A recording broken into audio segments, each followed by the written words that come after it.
You ever look back at a situation and think, I did everything right, so what the hell went wrong? You were respectful, you showed up, you listened, you didn't play games, and somehow that made things worse. She pulled away, lost interest, became cold, and you're left there trying to replay everything in your head like you missed something.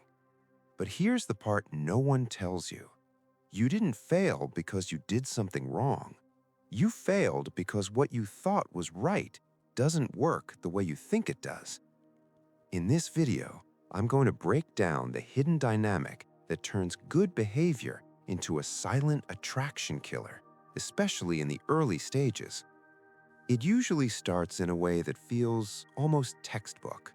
You meet someone, there's a connection, nothing explosive, but enough. And from the beginning, you decide you're going to do this the right way. No games, no manipulation, no disappearing acts. Just honesty, consistency, respect. That's where Ethan comes in.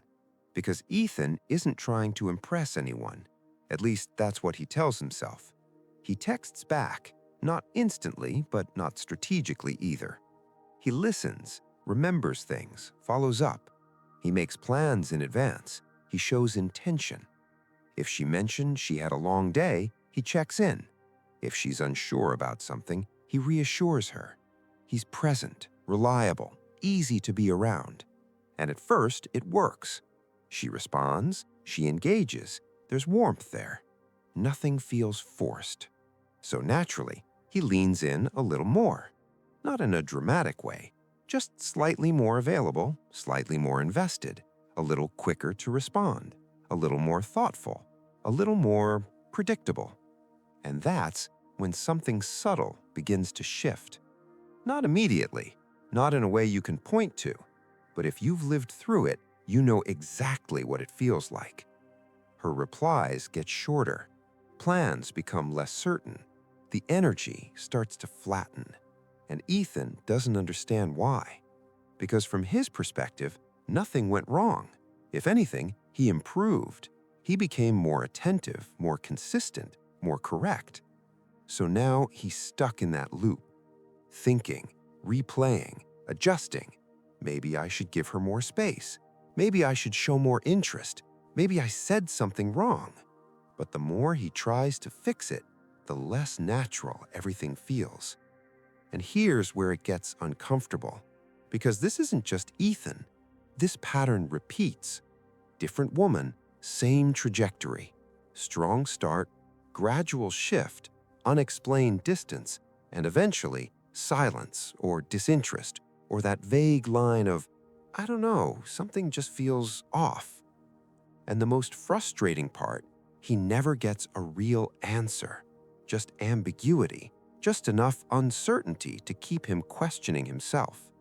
And over time, that question starts to change. It's no longer, what did I do wrong? It becomes, what is actually going on here? At some point, Ethan starts noticing something he can't ignore anymore. It's not just that things aren't working. It's that the pattern feels consistent, almost predictable. And that's what makes it uncomfortable. Because if it was random, he could blame bad luck. If it was one person, he could blame incompatibility. But when the same dynamic repeats, you're forced to consider something else, something deeper. He starts comparing, thinking back to moments that didn't make sense at the time, like when she seemed more engaged before he got too available, more curious when he wasn't always there, more invested when his attention wasn't guaranteed. And that realization hits in a very quiet way. Not dramatic, just uncomfortable. Because it suggests something that contradicts everything he believes. That maybe the more he tried to do things right, the less impact it had. And then there's Marcus. Marcus doesn't even enter this story as a better guy. That's what makes it worse. He's not more thoughtful, not more emotionally aware, not even more consistent. If anything, he's less of all those things. But he's different in one specific way. He doesn't organize his behavior around her response. He has his own rhythm, his own priorities. His attention isn't something that's automatically given. And somehow, that changes how it's perceived. Because when Marcus shows interest, it feels chosen. When Ethan shows interest, it feels expected. And that difference is almost invisible on the surface, but psychologically, it's everything. Ethan starts noticing something else too. The more he invests early, the less space there is for tension. No uncertainty, no curiosity, no moment where she has to wonder. Everything is already there, laid out, clear, predictable, safe. And here's the part that starts to really mess with him, because everything he's been told is that safe is good, that clarity is attractive, that consistency builds connection. But in the early stage, that same safety can remove something else, something less talked about: anticipation. And without anticipation, the interaction starts to feel flat. Not bad, just unremarkable. And that's a dangerous place to be, because nothing feels wrong enough to fix, but nothing feels strong enough to keep. And this is where most men get stuck, because they try to solve this at the surface level: texting strategies, timing tricks, acting less interested, pulling back artificially. But none of that actually addresses what's really happening. Because the issue isn't what he's doing, it's what his behavior is communicating. And that layer is where everything changes. And before we go deeper into this, I'm curious, have you ever been in a situation like this, where you did everything right and still felt things slipping for no clear reason? Drop a comment below, not the polished version, the real one. Because once you start seeing how many men have lived this exact pattern, you realize this isn't random, and what's behind it is even more interesting. And this is where most men completely misread what happened, because they think attraction is a reaction to behavior. Be respectful, she'll respect you. Be consistent, she'll value you.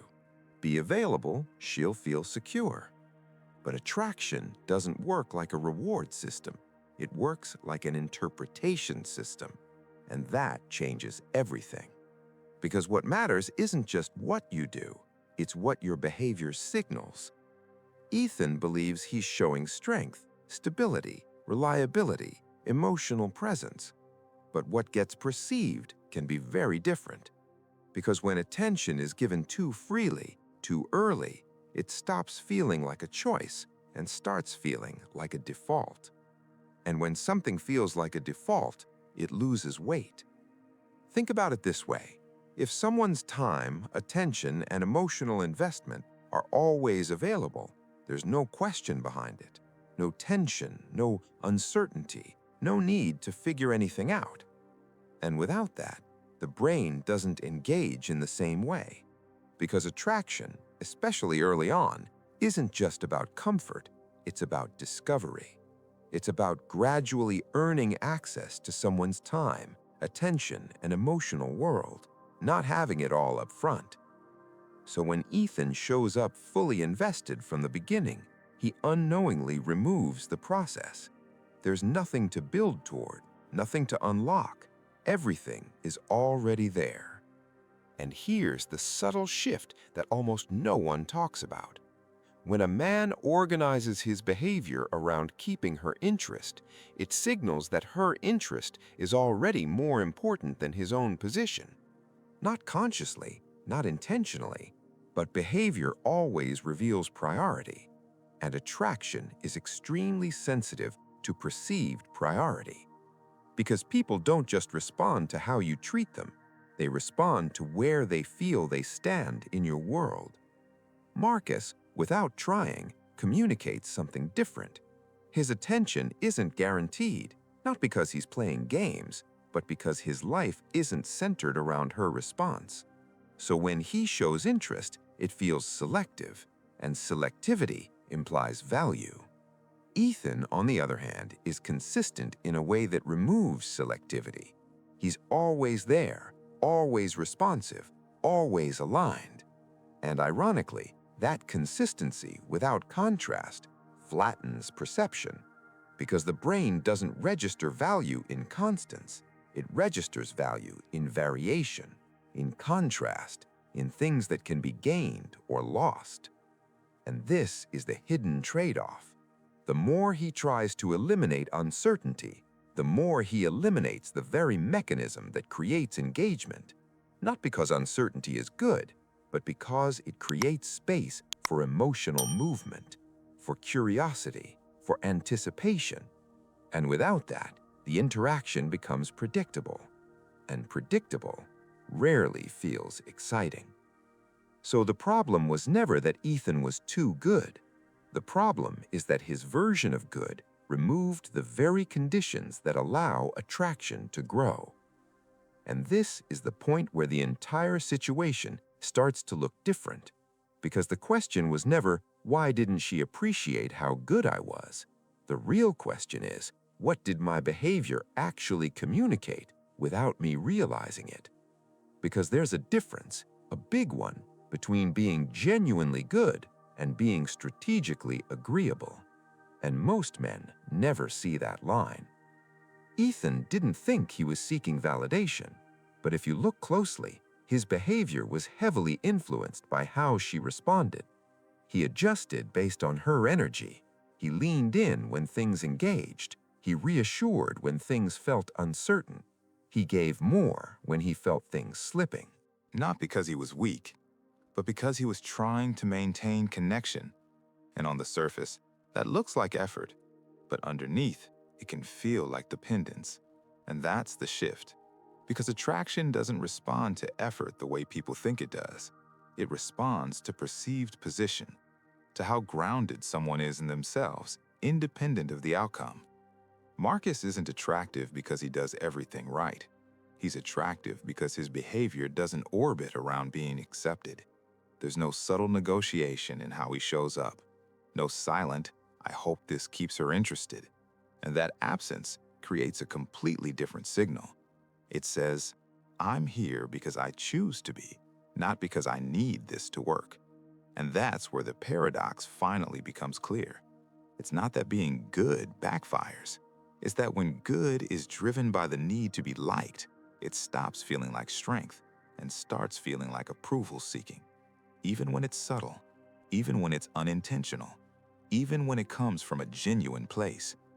And here's the uncomfortable realization. You can do everything right on paper and still communicate something that works against you. Because people don't experience your intentions, they experience your signals.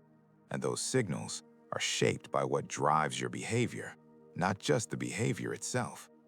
So Ethan wasn't rejected for being respectful. He wasn't ignored for being consistent. He didn't lose her because he cared. He lost her because all of that came without friction, without contrast, without any sense that his attention had weight. And without that, there was nothing to interpret, nothing to feel, nothing to move toward.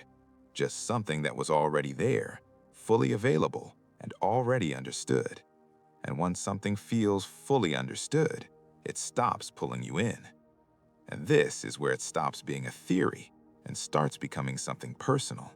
Because what this pattern really leaves behind isn't just confusion, it's erosion. Slow, quiet, internal. Ethan doesn't walk away from these experiences angry. He walks away questioning, not just what happened, but himself.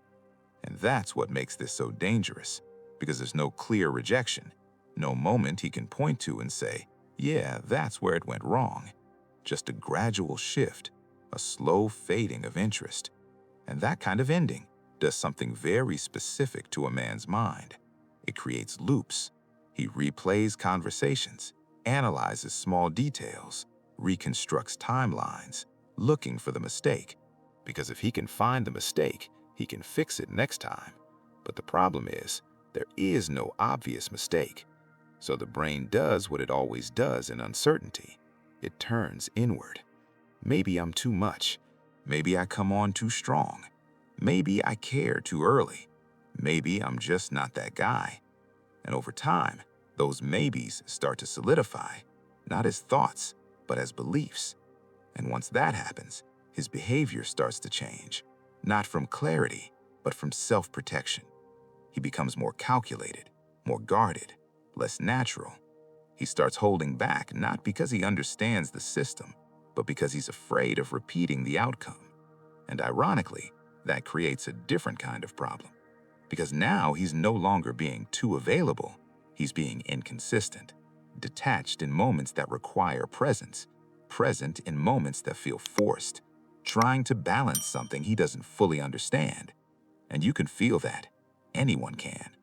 So now, instead of effortless connection, there's friction. Not the kind that builds attraction, the kind that creates awkwardness, misalignment, emotional confusion on both sides. And eventually, he reaches a point where dating starts to feel like work, not because he's incapable, but because nothing he does seems to produce stable results. And that leads to something deeper: fatigue, emotional fatigue, where he's not even frustrated anymore, just tired. Tired of trying to get it right, tired of second-guessing, tired of investing energy into something that feels unpredictable. And this is where a lot of men quietly check out, not loudly, not dramatically, just internally. They stop leaning in, stop trying as much, stop believing that being genuine is enough. And in some cases, they start adopting behaviors they don't even respect, playing roles, mimicking detachment, pretending not to care, not because it feels right, but because it seems to work better. And that creates a deeper conflict, because now it's not just about attraction anymore. It's about identity. Do I have to become someone else just to not lose again? And that question doesn't have an easy answer, but it points to something important. Because the issue was never that Ethan wasn't enough. It's that he was operating without understanding the environment he was in. And when you don't understand the environment, even your best intentions can work against you. So the real shift isn't about becoming less good. It's about understanding what good actually means in practice. Because somewhere along the way, a lot of men were taught a simplified version of reality. Be respectful, be consistent, be emotionally available, and things will work out. But that advice is incomplete. Not wrong, just incomplete. Because it ignores context, it ignores timing, and most importantly, it ignores perception. Being a grounded, respectful man is not the problem.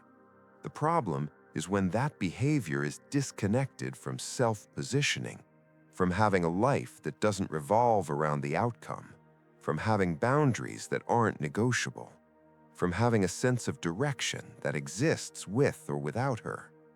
Because without those elements, good becomes flat, it becomes predictable, it becomes easy to categorize. And once someone feels like they've fully figured you out, there's no more tension, no more curiosity, no more reason to lean in. So the shift isn't stop being nice, it's stop organizing yourself around being liked, because those are not the same thing.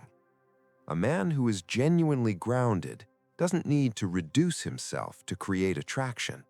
He doesn't need to withdraw artificially, or pretend to be less interested, or play timing games. He simply doesn't overextend his investment before it's been matched. He allows space, not as a tactic, but as a natural consequence of having his own life, his own priorities, his own focus. And that changes everything. Because now his attention isn't automatic, it's conditional.